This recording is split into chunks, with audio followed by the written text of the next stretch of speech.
So welcome to the Unplugged Show. I have Tracy Evans and Claudia Morris. Welcome to the show. Thank you guys for joining.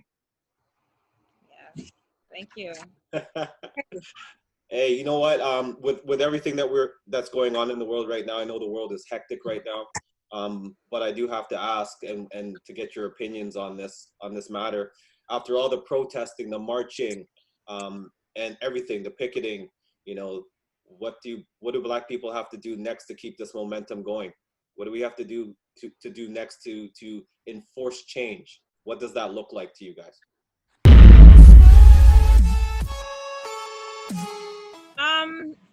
To enforce change, we have to keep talking, keep protesting. We just can't stop. The momentum just needs to continue. If you want to say how long, it's hard to say how long. If we keep the momentum going, you keep the conversation happening, then keep change, reinforcing change, reminding everyone that change is still happening. We're just not going to sit down and say, okay, no more people are gone back to work and people are not saying anything anymore. No one's arresting Black people or whatever they're going to say. If we continue to have these protests, if we continue to let them know, okay, we're still here, we're not going anywhere, then the momentum will continue and change will start to kind of change. We can't expect change to happen overnight. It's just like how slavery didn't happen overnight and all of the killings didn't happen overnight. Culture doesn't start overnight. It's an ongoing thing that happens, and we have to continue to remember that this is a new shift in our culture, and we have to, in order for this culture to continue to push, we have to not stop. We can't stop talking. We can't stop pushing. We can't stop reminding. And we have to be always in everyone's faces to say, we're here. This is stopping. We have to stop this. And that's how I feel about it. Okay. Tracy? For me, I'm more of to be honest, I'm at the point where I'm beyond the protest. Like, I try to, is the protest working? As we're saying, things like change always start with protest, obviously, because protest means I'm not in agreement with what you're doing. Right. But for me, we've been seeing protests since, the 60s. And I remember listening to a short vid earlier on. And what a lot of us are missing after the protest, because like the person did mention that, yes, Martin Luther King, they had the protests back then. But what we're missing is just keep having the protests. And then when we think we got what we wanted, it dies down. So the protest, yes, is there because that's the first part of saying, I don't like what you're doing. But now we need structure. We need plans. We need things to put in place, and what does that look like? So for me, I've already started, being in a group. For me, I'm a hairstylist. So what I start doing, even within my own little community with my clients, I now start saying, okay, let's shift our money. Let's take our money. We know money talks. And I mean, based on readings that I've done, trying to do research, we realize that we have no structural, economically, we have no say. Mm-hmm. You get what I'm saying? I mean, you may have one rich Black person here, one rich Black person there, but as a community, we don't have money. We don't have power. We have buying power, but we don't have that structural community where we can walk up to, the city hall or whatever it is and say, this is what we need. It needs to end. As somebody said, we don't see Asians in the street dying like that. We don't see Jewish people in the street dying like that. Because guess what? They have money, they have the money, and they have power inside of those institutions. So when things happen, they cut back their cable. They have certain advertisement goes out if they want to run certain things. So we have to start finding ways of how we can build these things from our community. So for me, I start off with Buy Black. Right now, me and Ray, in a little group, and then we've done the whole 30-day buying Black. I mean, obviously it's not for 30 days, but we all know that it takes 30 days to, undo some habits that we have. And so for me, I'm challenging, those are my followers, those are my clients. I go, so we've not just say don't buy Black, but now what we've done, there's a few companies online that they now have the Black directory. So we try to look for those, try to look for the names. So now we say grocery stores, restaurants. Those are the simple things on the ground level that we can take control of. Because we don't put the money into those places, when they start losing businesses, when they realize that, because that's the thing, they have targeted our community in terms of what we need. The beauty supply, their people don't come there to get the stuff that's in it. That stuff is literally in there for us, right? So if we remove, we remove our buying power, then we have a say in that, and then what we're now able to take that money, pour back into our community can now take that money, pour back into us. You know what I'm saying? And then when we do that, now we can start having structures. Now we can, have buying power in terms of real estate. We get a few real estate agents who are Black. They teach us how to invest back in terms of, buildings. We can now have probably say a community at one location where even our young boys can go to hang out without police calling them. You see two little boys at, a park. Once again, the park was made for everyone, but we all know police show up when there's 2 or 3 little Black boys playing basketball. So our Black boys can have these community settings or community centers because they're owned by us. So when people see them on there, who are you gonna call? It's owned by us. You get what I'm saying? So those are stuff that I'm looking at how we can make changes in our community, because if we're still using people's stuff, we're always boring. You know what I'm saying? People can always cut off our access or resources because they're still giving us some form of help or some form of handout. So that's where I'm at. It's one of the strategies of how we need to remove or keep the money in our community. So we need to, so basically you're saying we need to start being owners. Yes, in a lot of areas. Yes. Right. So when we are owners, we can make demands. When we're owners, we can, we start having buildings. Or once again, in Canada, Canada's a multicultural area, but there are pockets in this country, the city, that we know in is so-called, Markham is known as the Asian community. Brampton is now known as the Indian community. So for me, I want to be known as the Black community with Black professionals there. You know what I'm saying? Where we own structures and stuff. And I was talking to somebody, and I'm like, yeah, Brampton is known as the, the Indian community, but we don't only see Indian food in there. Now, guess what they're doing? They're buying the franchises.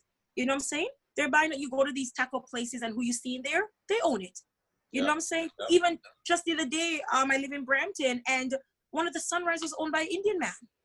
Oh, yeah, they bought a franchise. Yeah, so that's what I'm saying. So now we are going to have to start thinking of ways of how we can be part of not just the typical, stores that we have. And even if we own a restaurant, it doesn't have to be a Caribbean restaurant. We can own a taco shop. We can own a Tim Hortons. We can own a McDonald's. At least we know when we now have those stores, or young kids, that can be the first area they come to get their jobs. You know what I'm saying? So instead of what I think with us is that we've always been outsourcing, and we're very valuable. They know that. Yes. When we show the work, they will always say, we're hardworking, but I don't find that a lot of us are working smart. We're very hardworking. We go hard, but I don't think a lot of us we've been given, and once again, we can't knock each other because a lot of us were not given that tool. Yeah. You know what I'm saying? A lot of us came from the household, especially the generation, where we had like the older ones came here from the 60s, and all they did was they know how to work. So they came here because they know what they left back behind. You know what I'm saying? So by the time you get to the first generation was more of, I didn't have this, so y'all gonna have to go to school. So a lot of us was built on the go to school. And I remember seeing a meme that said, while we were telling our Black kids to go to school, the Asians came into our community with the nail salons. The Indians came in with the convenience store. So everybody is coming in to see what's missing in our community, but while we're all going out to get an education and get a job. Nothing is wrong with that, but we also didn't have people in those areas. Right. You know what I'm saying? Right. So now they're here to take up, so they're still in here to take the money that we so-called went to get a higher education to get. So let me ask you, sorry to interview, but let me ask you this question then. I get what you're saying about, us having to build that Black wealth. I think a lot of people know that we need to build that Black wealth, but then how do we go about doing that? Because with the systematic racism that does exist out there, and, if I go to the bank and a white man goes to the bank and we have the same amount of money and the same education, it's more likely that I won't get that loan. So but we have our own banks. So we build our own banks. We have to have our own banks. That's what I'm saying. We have to. I just saw one being announced on, do you follow the Black Toronto group on? Yes, I do. Yes. Yeah. So I just saw that was announced the other day that they're coming with a Black bank. But as I'm saying, we don't have our own banks. Those Asians have their own banks. They do. They do. Yeah, they do. And the Indians have their own banks. Even some of them may probably even bank back home. They send their money back home. So we have to have our own, because as you're saying, yes, we do know that racism is not, once again, I keep telling people, I think a lot of us keep thinking that the racism that we're talking about is you're living in the South, and it's you're the nigger, you're drinking this tap water, you drink from this. We're beyond that. Mm-hmm. We're talking about the systemical stuff that's ingrained, as you're saying, going to the bank, and you and the same white person has the same amount of wealth. You guys have the same amount of credit. You may even have a better credit score. Mm-hmm. But guess what? Systemically, it's built to give him the upper hand because of the privilege that comes with that. And you don't have that privilege. Right. You know what I'm saying? So once again, we're still going to them for something. Do you guys think that systematic racism will ever end though? Do you think it'll ever disappear? Eventually, I think, and it probably won't be in our lifetime, unfortunately, because everything, as I said, culture, it takes time. As much as culture takes time to build, it also takes time to break down.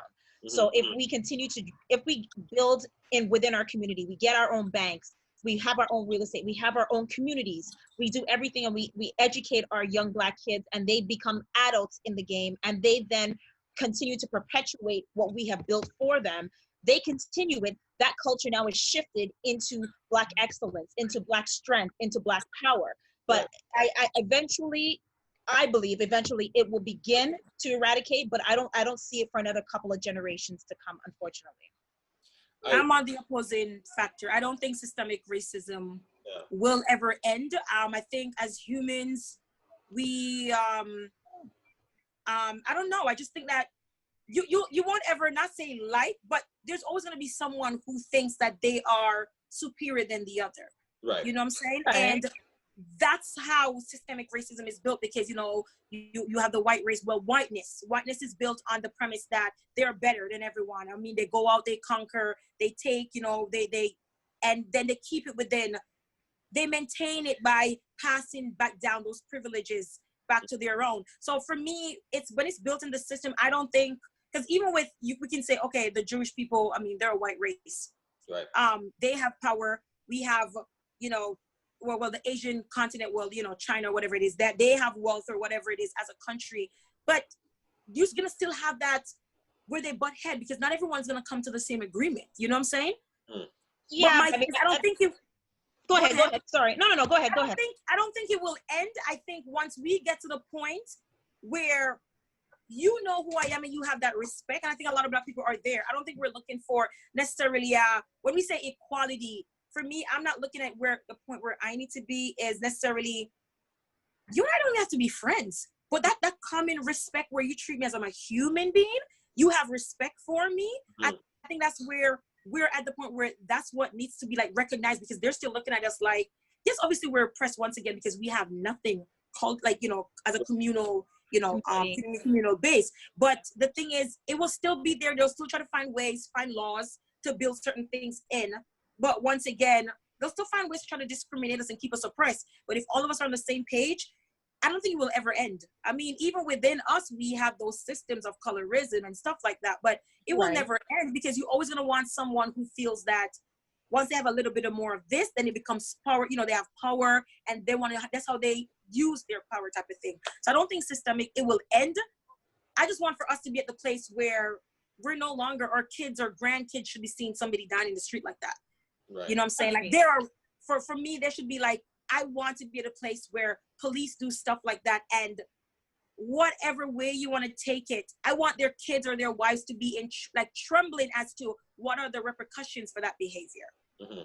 You get what I'm saying? Because we all know in the Jewish community, you say something about the Holocaust and half of these actors don't even eat again. They're eating cat food for the next 10 years. You get what I'm saying? So there's obviously some form of power behind that. Well, I'll say this, the Jewish community owns majority of the media, right? So because they have that power, a lot of people are afraid to talk out against the Jews, right?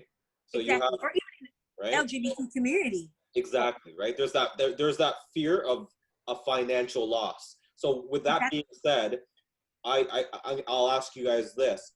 We did the Blackout Tuesday, right? Most people participated in that blackout.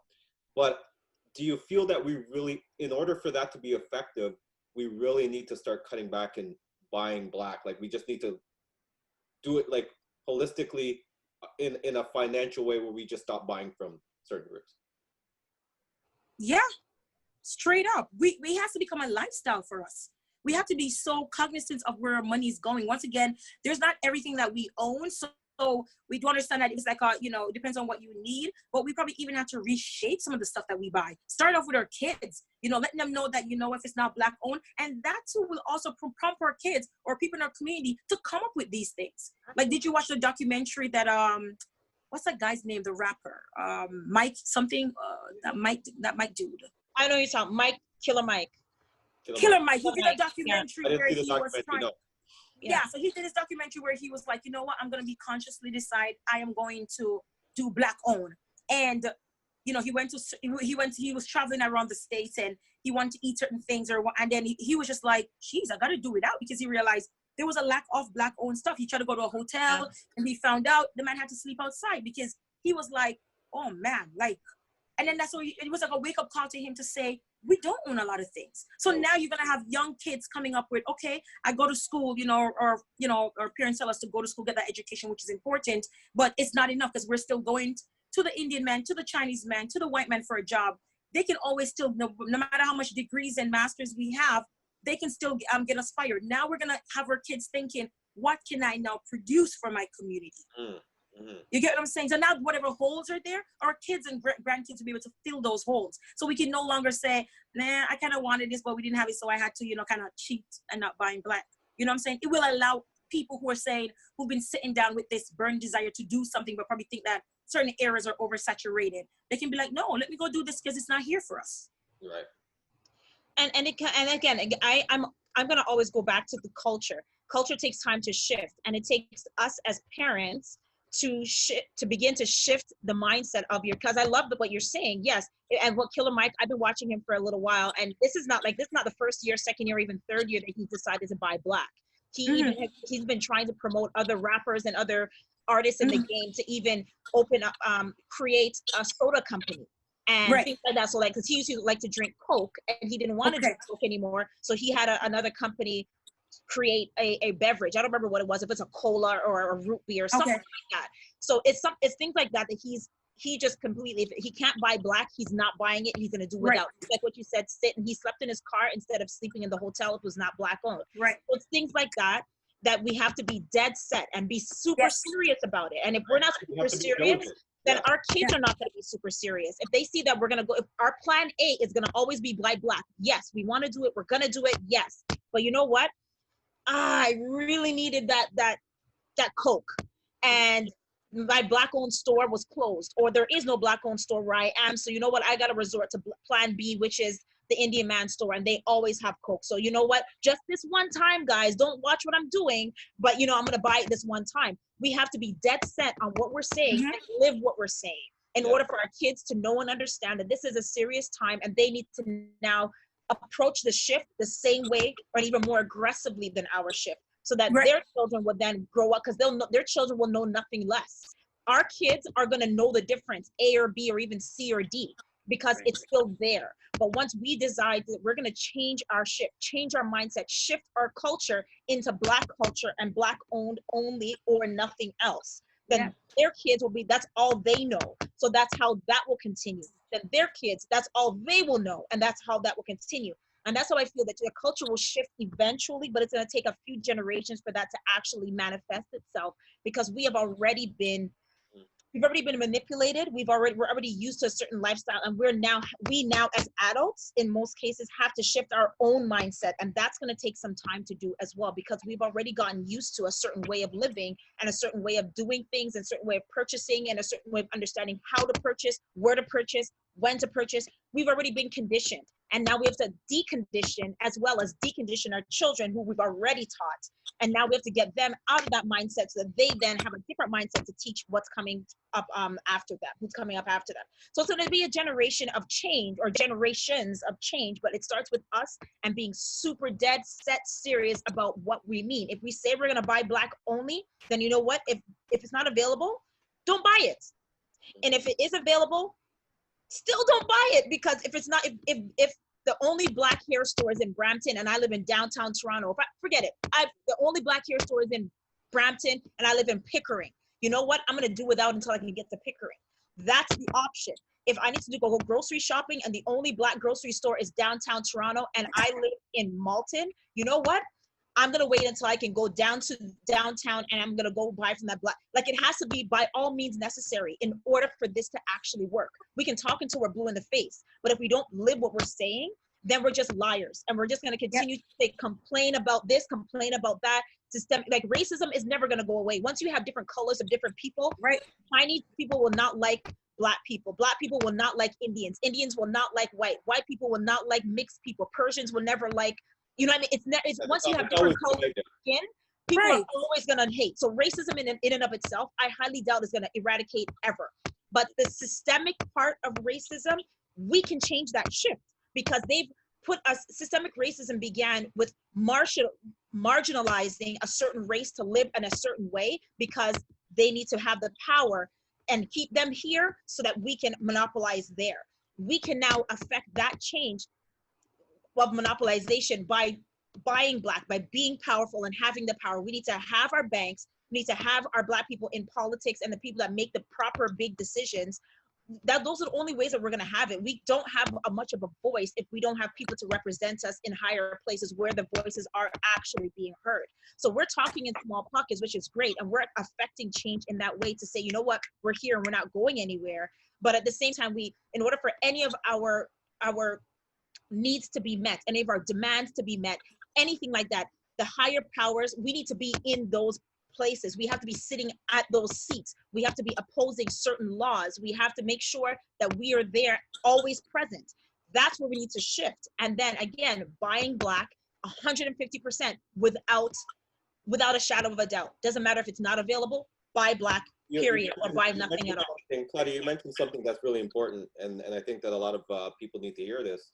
You said that we needed a seat at the table, and a lot of people say that Black people don't vote. Like we're just right. Conditioned. We're conditioned to go and vote. Right. Exactly. So would you say instead of us voting, I think we do need to vote, but instead of just voting, do you think it's a good idea for us to have our own party? 100%. 100%. 100%. We can start a party right now. If we as a Black community, doesn't matter if we see, I'm sided. If we believe in the same things, or if we don't believe in the same things, just by the mere fact that we have a representation that can push numbers and put someone at the table, that person needs to be at the table, or those couple of people need to be at the table. That's the only way our voices are going to actually be heard and change. Systemically, change can only be affected if we're there at the table and we tell them, yes, this is going to happen, or no, that's not going to happen. But we don't have a strong enough voice if nobody's at the table to represent us. So yes, we create a Black party, and the next election, we all vote Black. Doesn't matter who that is. We all vote Black. And what I've also seen too is we've had representations at these seats that look like us. But I think sometimes when we get excited and be like, yeah, something that looks like us, and then it's just like you hear the person opens their mouth and you're like, who are you? Like, I mean, when you even hear Ben Carson speaks, you're just like, who are you? You know? Yeah. So I mean, sometimes are they really there for us? Or we have to be careful of who we put in those seats. But remember, those people that are in those seats are sitting at the same table that we're opposing. So like we'll have representation of like people that look like us that sits at the PC party. They sit in the Liberal Party. They sit in the NDP party. Those are still the parties that affect change. I'm talking about a complete separate group, other. So we have NDP, we have PC, we have Liberal, we have Green Party, we have other. We be the other. I know. We need a Black. We just need other. And it needs to have a name that represents us. It needs to be, when we show up, you know where it's coming from. You know what I'm saying? I mean, we're other. Yeah. So not really other, but I mean, aside from being a part of the existing group. I get what you're saying, right. There's already another group. Just letting you know, there's already another. Well, there are many others. Like there's a lot of independent group parties that go in, and a lot of people don't vote for them. But if we're going to truly try to affect change, we need to create an other, or be a part of that other. But you call it the Black Party. You already have a Green Party. Just call it the Black Party. Sure. It's called the Black Party. Sure, the Black Party. And we all know that whoever's going to represent us is representing us. We're not representing, it's not one of us being represented within another party. We are a completely separate party. I think bringing about everything that we want to bring to the table. I think that's the first step, because once again, if we're doing the work on the lower level in terms of holding our money, then all our businesses will be able to have funds to now support whomever, what these parties are. Because I even mentioned to Ray, I was saying, because of the group sitting at the Black table, and I was just saying, what's another thing that we can come up with? And then, we can even come up with ways of how we can help our own community. Like, for example, all these businesses that were open. I mean, everyone's been affected by COVID in some way, but you still had some businesses that we're open, Right. you know. And now that everybody, you know, it's kind of opening little by little, but all these businesses come together, and I don't know, like a grocery store or something, you know, we all can make a contribution and say, you know what, let's leave $100 on like whatever tab it is. And then now we come up with a system as to those in need within our community. Once again, we shouldn't be able to have our people in our community going down to those offices. You get what I'm saying? Because that's also racialized. You get what I'm saying? We should be able to have, have system. We don't never see, Jewish women have more kids than we do. This whole thing of Black women keep getting pregnant. No, there's nobody having 6-10 kids anymore. But they still be having 6-7 kids. You are but so do we right. see them? Do we see them at those offices? No, they're not at those offices. The reason why? Because they get help from the community. They have their own community. They have their own money. Yeah. Exactly. Yeah. You get what I'm saying? So we now have to find ways with our community that our businesses, okay, everybody's going to spread their money to these businesses. The responsibility that these businesses now have is to find a way to put that money back in the community. So those same said people who going back to the grocery store can now say, okay, walk in. If you're a mother who is, you know, well, whatever your reason is, you can now get, say, $100 worth of groceries. You know, we find our seniors in our community who don't have that help. We can now have a, you know, we can now have a system or set up. We can be like, you know, we have their names. We know what their situation is or whatever. And we drop off, you know, $50 worth of grocery. That's how we help out each other. You get what I'm saying? So the money literally comes back. It shifts out. It comes back. It shifts out literally before it leaves the community. So that's the type of structure I'm looking for within our community. And we move towards our Black schools as well, because you had mentioned Jewish. I grew up in an area where the Jewish area was right beside us, right where we were. So we saw how they lived, and they have their own Jewish schools for every grade level. And it's respected, and their curriculum is respected within Ontario's curriculum, Canada's curriculum. So we were able to, well, I know there's an Afrocentric school, and I have very close ties to that was created, and that is kind of up in the air still. And that there's been no true push to keep that going. There hasn't been any kind of, I can't say hasn't been, lately there hasn't been the most positive lights put upon that on the school that is more Black. And we need to be able to kind of put money back in there, put emphasis, put importance in there, try and make sure that we as Black people are supporting it as well. Just because we're out of province, out of the area, I guess I forgot the area, like your school area. The zoning. Yes, if you're out of zone, you're gonna make sure that you pool, get your kids there, because that's how we support each other. We teach what we teach our kids what we need them to know. That they grow up knowing I went to an all Black school. We're supported by all Black businesses. We are driven by all Black school bus drivers. We go and buy our lunch from the Black lady that sells whatever at the store. We go to get our hair done at the Black hair salon. We go get our nails done. Everything is, all they know is supporting each people that look like us. But if we don't start from the learning development stages, we're not going to get anywhere really far. And as I said, that's why I said us as parents, everything starts from home. So us as parents have to shift their culture, but then it has to be continued when they go to school, because at the end of the day, our kids are still going to go to school, whether we want them to go to post-secondary or not. The elementary stages, they're still going to be in some form of schooling. And if we decide that we're going to not homeschool, send them out to school, why can't it be our schools? So my question here then is, how do we do this? How do we build this? How do we build this community of this Black culture that's going to have this community that helps each other? Because I do hear, and I love it, and thank you again for sharing all this with me, but I hear this all the time. I hear we need to do this, we need to do that. I don't hear the implementation part. Like, how do we do this? Because a lot of people talk about this, but I don't hear a plan. How do we do it? I think we said it already. We start with the small things, and Tracy had said that, we buy Black.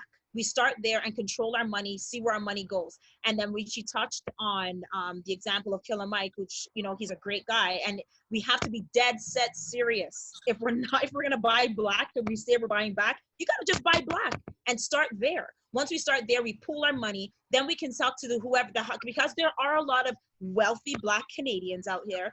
They're the ones now they can start to see that change is happening, that we actually want to support this change, because there's a lot of Black professionals too.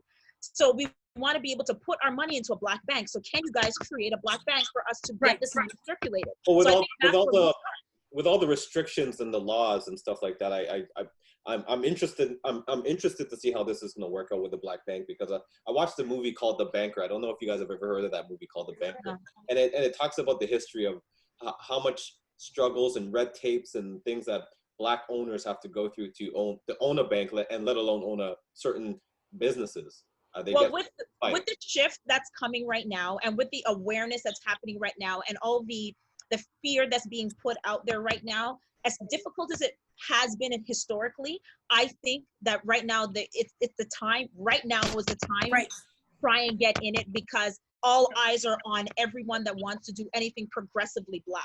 So if you're not going to, just like how COVID has different ways of having people think of different ways of business and how to run their business going forward, this is your time to try and create. Yeah. Just like right now, it's bad to kind of use a bad situation to make something good, but it's a bad situation. So use it as we can. If we're now seeing that NBA players, or, you know, the heads of different provinces, and in the US, heads of different governors and states, they're now making sure that they have to have a certain amount of representation. Use this and try and create, get in there. If it was difficult before, that red tape that was there before, that red tape is now yellow. That red tape is going to start turning green, just because they're going to have, even if they have to have one quota, one Black bank to meet a quota, you know what? Let it be that quota. I like that. So, but I mean, you just kind of, that's where we start. Use what we got to get what we want. And it may not be what we want under the circumstances that we want. It may not be under equality circumstances. It may not be fair. It may not look good. They're just doing it out of pity. Whatever you want to take it as. Yeah. It's there. So jump on it since it's there. So if you had one piece of advice for your fellow Black friends, community leaders, what would that be? If we want to create this shift of power within the Black community, because again, other cultures have that power. If we truly are serious about it, we have to be serious. So once we decide that we are going to pool our money in one area, or pool our money together, then you know what happens? We are now going to neglect the corner store that might be five steps away. And we're going to support the corner store, the grocery store that is Black owned and supplied by Black suppliers as well. So if we're going to do something, we've got to do it and mean it. Because again, there are people who are vegans. There are people, and they will refuse to go to Metro. They will refuse to go to blah blah. They refuse to go to No Frills. They're going to go to Healthy Planet. They're going to go to Ambrosia. They're going to go to Nutrition House. Why? Because that is where they're going to get their organic everything. So we have to be adamant, the same way that some people are adamant about their vegetation and how they're going to keep their diet. Be adamant about buying Black. So if we're going to do this, you got to be serious about it. And by all means necessary, I'm going to do without if I can't get it. So that would be my thing. If we're going to do this, and if you're going to be dead set serious, then let's be dead set serious. Well, there we have it. We got the plan. Between you and Tracy, I think you guys gave us the blueprint of how we can do this and Killer Mike. So thank you, Claudia. And I got to thank Tracy, even though she fell off, for being on the show. Thank you. All right. Thanks.